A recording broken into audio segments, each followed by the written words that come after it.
તો જો જસુભાઈ, હું તમને બ્રીફમાં આનું સિલેબસ કહી દઉં ને, તો આપણો 100 માર્ક્સનો જે સિલેબસ છે ને, એમાં 30 માર્ક્સનું ટેકનિકલ રહેવાનું, 20 માર્ક્સનું જીકે, 20 માર્ક્સનું કોમ્પ્યુટર, 70 થયા.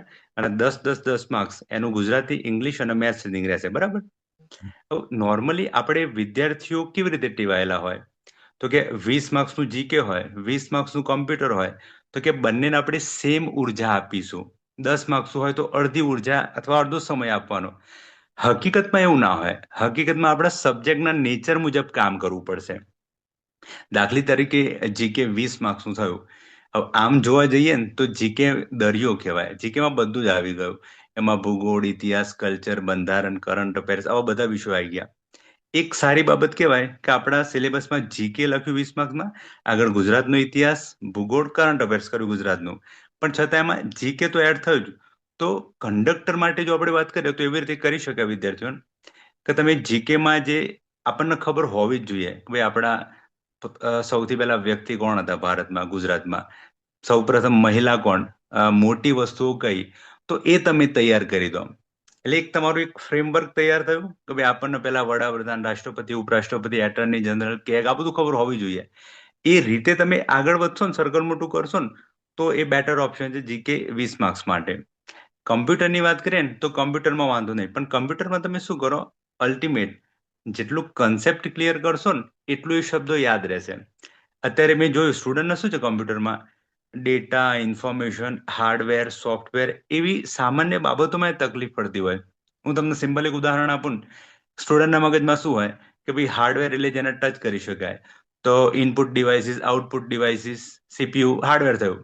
પણ જો એને એવો ક્વેશ્ચન પૂછે ને ભાઈ એએલયુ કંટ્રોલ યુનિટ શું છે, તો એને એવું લાગશે એ સોફ્ટવેર છે, એ બી હાર્ડવેર છે. તો સેમ તમે એક બેઝ તૈયાર કરી દો અને એ બેઝને એકદમ સ્પષ્ટ કરી દો, તો એ તમારું 20 20 માર્ક બહુ સારી રીતે કવર થશે. પણ હા, એ તમારે ધ્યાન સતત રાખવું પડશે કે એ ફ્રેમવર્ક થી બહાર ના જવા જોઈએ. કારણ કે અત્યારે કેવું થયું, અત્યારે અમારાથી પહેલા લોકો જયારે તૈયારી કરતા ને તો એમને એક જ નવનીતની ચોપડી આવતી, એ જ વાંચવાનું. પણ અત્યારે રિસોર્સિસ એટલા બધા અવેલેબલ થઈ ગયા ને, ઇવન યુટ્યુબ પર બી ભણાવવા વાળા લોકો આવી ગયા ખાસા બધા, તો સ્ટુડન્ટને ત્યાં અટકી જાય છે. એને એક ડર હોય કે આટલી કોમ્પિટિશનમાં અમે રહી જઈશું તો ડરના કારણે વધુ જ વાંચવા જાય છે. એના કારણે શું થાય, કમ્પ્યુટરની જ ભાષામાં કહીએ તો ઇનપુટ ખાસું બધું જવાનું, પણ પ્રોસેસ છે ને આઉટપુટ નહીં આવે. તો એક ફ્રેમવર્ક બનાવવું પડશે તમારે કે કંડક્ટર માટે શું તૈયાર કરવું જોઈએ, કેટલું લેવલ આવશે. જૂના પ્રશ્નપત્રો જુઓ તમે, અને જેમ જેમ સમય જશે ને એમ થોડી કોમ્પિટિશન વધવાની, તો તમે એક લેવલ થોડું ઉપર કરી અને તૈયારી કરો, તો એ બેટર ઓપ્શન છે. તો કોમ્પ્યુટર માટે પણ કોઈ બુક તમે રિફર કરી હમ શકો કે આ બુકમાંથી થાય, અથવા કોમ્પ્યુટર માટે કોઈ વિડીયો હમ જોવાથી કે ક્લાસીસ જોઈન કરવાથી કોમ્પ્યુટર, કારણ કે લોકોને બહુ હમ અઘરું લાગતું હમ હોય, તેના માટે હમ શું હમ આપણે કરવું જોઈએ? હમ તો જો ગુજરાતમાં અત્યારે બહુ બધા મટીરિયલ છે. એમાં સારું પબ્લિકેશન કહેવાય ને તો યુવા ઉપનિષદના તમે પુસ્તકો રિફર કરી શકો.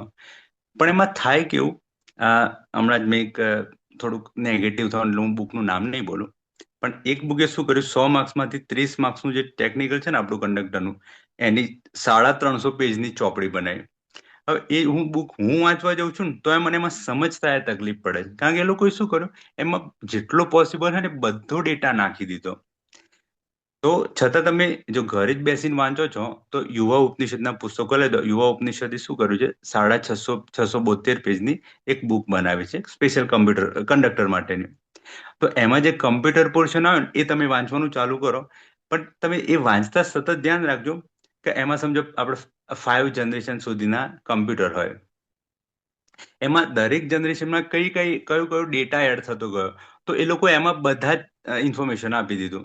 હવે સ્ટુડન્ટને શું થવાનું, એના વેક્યુમ ટ્યુબ કહો, પછી આઈસી કહો, માઇક્રો પ્રોસેસર, એવા શબ્દો ટેકનિકલ નહીં સમજાય, અને બધા વાંચવા જશે ને તો શું એ દિમાગમાં જ નહીં જાય. તો એમાં એને એ શબ્દો સમજવા પડશે કે આનો મતલબ શું થાય. સમજો કોમ્પ્યુટરની લેંગ્વેજ આવ્યું, તો ગોખવા જેવું જ થવાનું, ભાઈ COBOL language, C language, Pascal language, SQL.